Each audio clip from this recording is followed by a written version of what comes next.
చెప్పి నేను డిమాండ్ చేస్తూ ఉన్నా. ఇంకో మాట కూడా చెప్తున్నా రేవంత్ రెడ్డి, నీకేంది నీ సైకో మనస్తత్వం ఏంది? అంటే మమ్మల్ని తిడితేనో మమ్మల్ని జైల్లో పెడితేనో మా రక్తం బారితేనో రైతాంగానికి నేను నీళ్ళు ఇస్తా అంటే అందుకు మేము సిద్ధం.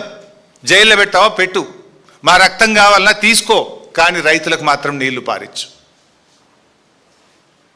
ఇప్పుడు రేవంత్ రెడ్డి నీ నోరు నీ ఇష్టం,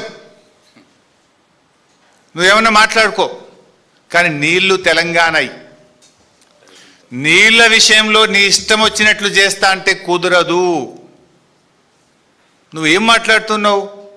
కన్నెపల్లి కట్టుకొత్తవా రేవంత్ రెడ్డి అంటే ప్రతిపక్షాలకు కంఠం నొక్కుతా అంటున్నావు. నువ్వు కన్నెపల్లి కట్టుకొత్తవా రేవంత్ రెడ్డి అంటే మా కంఠం నొక్కుతా అంటుండు. నీ ఉద్దేశం ఏంది? మాకు ఉద్యమాలు కొత్త కాదు, పోరాటాలు అంతకంటే కాదు. తెలంగాణ ఉద్యమంలో అనేక సార్లు అరెస్ట్ అయినాం, జైళ్ళల్లో పడ్డాం. మాకేం అరెస్టులు జైళ్ళు కొత్త కాదు. ధర్మం కోసం, న్యాయం కోసం, రాష్ట్రం కోసం ఆనాడు అరెస్టులు అయినాం, జైళ్ళల్లో పడ్డాం. ఇవాళ లక్షలాది మంది రైతుల కోసం జైళ్ళల్లో పడడానికి సిద్ధం, రక్తం ఇవ్వడానికి సిద్ధం తప్ప నిన్ను మాత్రం వదిలిపెట్టము. ఈ రాష్ట్రం ముఖ్యం, రాష్ట్ర రైతాంగం ముఖ్యం, రాష్ట్ర ప్రజలు ముఖ్యం, రాష్ట్ర ప్రయోజనం మాకు ముఖ్యం. మా గులాబీ సైనికులు, బీఆర్ఎస్ కుటుంబ సభ్యులు ఎవరు కూడా నీ తాటాకు చప్పులకు భయపడడానికి సిద్ధంగా లేరు. ఇలా ఈ రాష్ట్ర ప్రయోజనాలు, రైతుల ప్రయోజనాలు అనేటువంటివి ముఖ్యంగా ఇది బీఆర్ఎస్ పార్టీ రాష్ట్రం కోసం ప్రాణత్యాగానికి సిద్ధపడి తెచ్చినటువంటి రాష్ట్రం ఇది. ఇలా రేవంత్ రెడ్డి మాటలు, చేష్టలు, చర్యలు చూస్తూ ఉంటే ప్రతిపక్షాలను అణిచివేయడం మీద ఉన్న శ్రద్ధ పగుళ్ళు పెట్టిన పంట పొలాలకు నీళ్ళు ఇవ్వడం మీద నీకు లేదు. ఇలా రాష్ట్రంలో కొన్ని చోట్ల మేము చూస్తూ ఉన్నాం, పత్తి విత్తనాలు పెట్టారు, నీళ్లు లేక పాపం వర్షాలు పడక బిందెలతో నీళ్లు చిలకరిస్తూ ఉన్నారు. నీళ్లు మోసి బిందెలతో మొక్కకు చిలకరిస్తూ దాన్ని కాపాడుకోవడానికి రైతులు తల్లడిల్లుతున్నా నీకు చీమ గుట్టినట్టు లేకపోయా.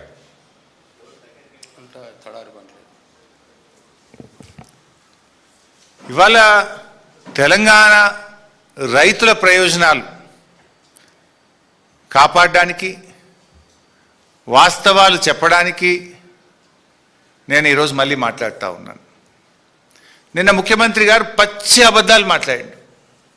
లాస్ట్ టైం కూడా నేను ఆయన అబద్ధాలు ఎట్లా మాట్లాడిండో ఒక్కటొక్కటిగా స్క్రీన్ మీద పెట్టి చూపించాను. నిన్న మళ్ళీ అవే పచ్చి అబద్ధాలు మాట్లాడిండు. నంబర్ 1, మేడిగడ్డ మీద తప్పుడు ప్రచారం. మొన్న ఏమన్నాడు మీరే చూసిండ్రు, అరే నల్లల నీళ్లు ఉంటాయి కదా, నల్ల తిప్పితే కదా బిందెల నీళ్లు పట్టుకుంటాం, చెంబుల నీళ్లు పట్టుకుంటాం. రాష్ట్రంలో ఎలినినో వచ్చింది, కరువు వచ్చింది, వాననే పడతలేవు, నీళ్ళే లేవు, యాడికెళ్ళి ఎత్తాలన్నాయా అని మాట్లాడిండు మొన్న.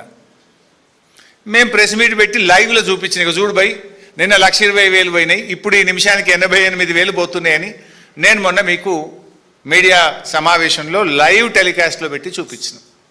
కేటీఆర్ గారు అక్కడికి వెళ్ళి స్పష్టంగా అక్కడ నిలబడి గలగల బారుతున్న గోదావరి జలాలను కేటీఆర్ గారు మీడియా సమక్షంలో కన్నేపల్లి పంప్ హౌస్ దగ్గర ఆ రోజు చూపించడం జరిగింది. దాంతో నాలుక గరుచుకొని నిన్న మళ్ళీ కొత్త రాగం అందుకున్నాడు. నిన్నేమంటాడు, లేలే నీళ్ళు ఉన్నాయి కానీ ఎన్డీఎస్ఏ చెప్పదాకా ఎత్తము అని కొత్త కథ పెడతాడు. ఇంకో మాట ఏమంటాడు ముఖ్యమంత్రి గారు అంటే, నిన్న మీరు చూసింటారు,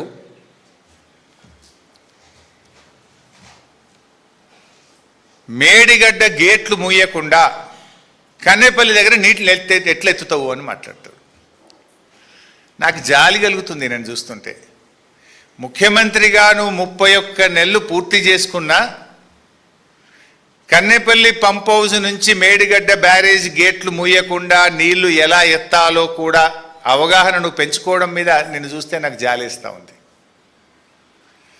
ఇన్ఫ్యాక్ట్ మీరు నిన్న గమనించిందో లేదో, ఈయన మాట్లాడగానే ఉత్తమ్ కుమార్ రెడ్డి మైక్ తీసుకున్నాడు మధ్యలో.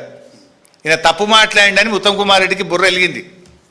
మధ్యలో ఆయన మైక్ తీసుకొని ఉత్తమ్ కుమార్ రెడ్డి గారు ఈయన తప్పును సరిచేసే ప్రయత్నం చేసిండు. అందుకే నేను జాలి కలుగుతుంది రేవంత్ రెడ్డి మీద అన్న. 31 నెలలు ముఖ్యమంత్రిగా పనిచేసినాక కూడా విషయ పరిజ్ఞానం పెంచుకోలే, బూతులు తప్ప నీకు విషయ పరిజ్ఞానం పెరగలే. ఆయన ఉత్తమ్ కుమార్ రెడ్డి గారు నిన్న మైక్ తీసుకొని మధ్యలో రేవంత్ రెడ్డి తప్పు మాట్లాడంగానే కోర్స్ ఫ్రీ ఫ్లోలో కూడా కన్నెపల్లి మోటార్లు ఎత్తుతాం, కన్నెపల్లి మోటార్లు స్టార్ట్ చేస్తాం, నీళ్ళు ఎత్తుతాం, కానీ మరి మీద అన్నారం సుందిల గేట్లు ముయ్యాలి కదా అని ఆయన సరి చేసే ప్రయత్నం చేసిండు. ఇప్పుడు విషయం సింపుల్. 93.5 మీటర్ల ఎత్తులో కన్నెపల్లి పంప్ హౌస్ మోటార్లు నడుస్తాయి. గోదావరిలో 1,00,000 క్యూసెక్కుల వరద పోతా ఉంది. 1,00,000 క్యూసెక్కుల వరద పోయినప్పుడు దాని లెవెల్ 97 మీటర్లు ఉంటాయి. అంటే గేట్లు తెరిచి ఉన్న 97 మీటర్ల ఎత్తులో గోదావరి నది ప్రవహిస్తూ ఉంది. నీకు కావాల్సింది 93.5 మీటర్లు మాత్రమే. కావలసిన నీళ్లు ఉన్నది, కావలసిన ఎత్తు హెడ్ రెడీగా ఉన్నది, మోటార్లు ఒత్తు నీళ్ళు వస్తాయి బయట. ఈ విషయాన్ని నేను కాదు, రిటైర్డ్ ఇంజనీర్లు కూడా చాలా స్పష్టంగా తమ లేఖలో రిటైర్డ్ ఇంజనీర్లు కూడా చెప్పడం జరిగింది. ఏం చెప్పిండ్రు? ప్రస్తుతం గేట్లు తెరిచి ఉన్న పరిస్థితుల్లో వరద నీటి మట్టం సుమారు 97.5 మీటర్లు.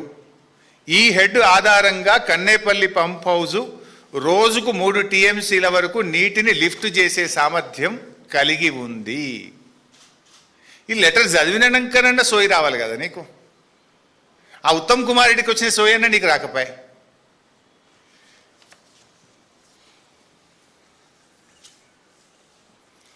నంబర్ 2, ఒక ప్రముఖ దినపత్రికలో మొన్న ఒక వార్త వచ్చింది. Pump water from Kaleshwaram lift irrigation. ఇందులో చాలా స్పష్టంగా a senior official well versed in the issues relating to Medigadda, Annaram and Sundilla barrages said instead of waiting for full repairs, the government could adopt a simple temporary solution. All it requires is construction of a copper dam in upstream. They can store and regulate flows and water can easily be pumped from Medigadda to Annaram to Sundilla to Ellampalli. As envisaged in KLIS system, the official said, since Kaleshwaram barrages are a politically loaded issue, it is doubtful if the government would even consider such an idea. In a year like this, any water that can be used is pure gold, pure gold. The best part of the solution is the copper dam. ఇట్లా చాలా విషయాలు చెప్పినాడు. అంటే ఈ కరువు పరిస్థితుల్లో El Niño సంవత్సరంలో చుక్క చుక్క నీళ్లు కూడా బంగారం కంటే విలువైనటువంటిది, నీళ్లు ఎత్తడానికి అవకాశం ఉంది అని ఒక ఉన్నత అధికారి స్పష్టంగా చెప్పారు అని ఒక ప్రముఖ దినపత్రిక రాసింది. ఓకే, రిటైర్డ్ ఇంజనీర్లు నీళ్లు ఎత్తవచ్చని స్పష్టంగా రాసినారు. నేను మొన్న కూడా చెప్పిన మీకు, తెలంగాణ నీటిపారుదల శాఖ రాష్ట్ర ప్రభుత్వానికి కూడా నీళ్లు ఎత్తొచ్చు అని అఫీషియల్గా లేఖ రాసింది. ఆ లేఖను బయట పెట్టండి. రిటైర్డ్ ఇంజనీర్లు చెప్పిండ్రు, ప్రస్తుత ఇంజనీర్లు, తెలంగాణ నీటిపారుదల శాఖ ఇంజనీర్లు కూడా మనము చిన్న కాపర్ డ్యామ్ కట్టుకొని 8.5 కోట్ల రూపాయల ఖర్చుతో నీళ్లు ఎల్లంపల్లికి తీసుకువెళ్ళొచ్చు అని తెలంగాణ నీటిపారుదల శాఖ కూడా రాష్ట్ర ప్రభుత్వానికి లేఖ రాసింది. ఆ లేఖ బయట పెట్టండి అని చెప్పి నేను అడుగుతా ఉన్నాను. అంటే రిటైర్డ్ ఇంజనీర్లు మాట్లాడితే వాళ్ళ మీద గరుస్తావు, ప్రస్తుత ఇంజనీర్లు మాట్లాడితే ఏసీబీ దాడులు చేస్తావు, ప్రతిపక్షాలు మాట్లాడితే మిమ్మల్ని కోసి రక్తం బారిస్తా అంటావు. ఇదా ఒక ముఖ్యమంత్రి మాట్లాడాల్సిన భాష? ప్రజలను ఎట్లా కాపాడుకోవాలి, రైతులను ఎట్లా కాపాడుకోవాలి, రాష్ట్రాన్ని ఎట్లా కాపాడుకోవాలి అనే తపన ఒక ముఖ్యమంత్రికి ఉండాలి. ప్రశ్నించిన ప్రతిపక్షాలనేమో మిమ్మల్ని కోస్తా రక్తం బారిస్తా అంటావు, రిటైర్డ్ ఇంజనీర్లనేమో జైల్లో పెడతా అంటావు, ప్రస్తుతం ఉన్న ఇంజనీర్లు ఎవరైనా ప్రశ్నిస్తే బదిలీ చేస్తావు, ఏసీబీ దాడులు చేస్తావు.